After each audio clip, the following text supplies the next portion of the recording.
Hello everyone, Dan Kid with Jeet and Physiology and more. Today is day 3 of better kicking mobility. So for those of you martial artists out there or anyone interested in getting into martial arts, just simply performing different kicks actually is going to help loosen up your hips. Obviously, you want to be thoroughly warmed up, but I learned this several years ago because I'm like, I really want to loosen my hips up more, and I wasn't doing a whole lot of kicks. That's when I was trying to shift my mindset because I actually, many years ago, I actually got into, started after high school, I started getting into competitive running, and when I made the switch from competitive running to martial arts focus, I still had that mindset for years of a runner. I always wanted to be out running more than I was just doing other things. And, with that, I wasn't really doing a whole lot of kicks. Once I started just performing more kicks, not even doing a lot of mobility exercises and things like I do now, just by simply doing kicks, I realized, hey, it's actually loosened up my hips very significantly. I even started out, which I actually still do once in a while when I go for a long run, go run for a good period of time and then stop and then perform some kicks, help loosen up my hips a little bit. And when I go back out, and continue my run, I'm feeling so much more loose. My strides feel so much more smooth and things like that. So any of you out there, like I said, those martial artists, do more kicks.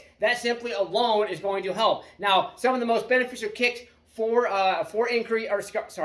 increasing mobility in your hips, other than the clock tower kicks that I showed you the other day, which once again, the clock tower kicks are, there's 1, 2, 3, 4, and then directly behind you, 5. And obviously do both legs.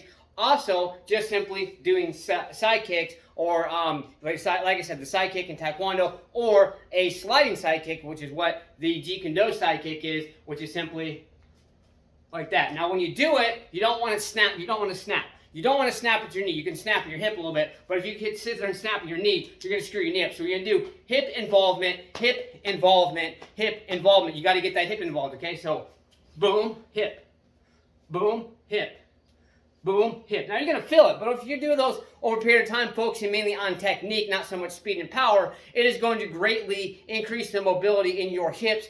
Do, I would say, probably 10 to 13 on one side, then go to 10 to 13 on the other side. And if you do the drills, the kicking drills, like I showed you, boom, low, medium, high, do that before and directly after, you're really going to notice a difference in the mobility in your hips. So let's get to stay motivated, believe in yourself, believe you can do it, and believe that you deserve it. Let's get out there, let's go, smash the punch, kick that like button, just don't break it. Let's get out there and do something. Pick yourself up today, let's go.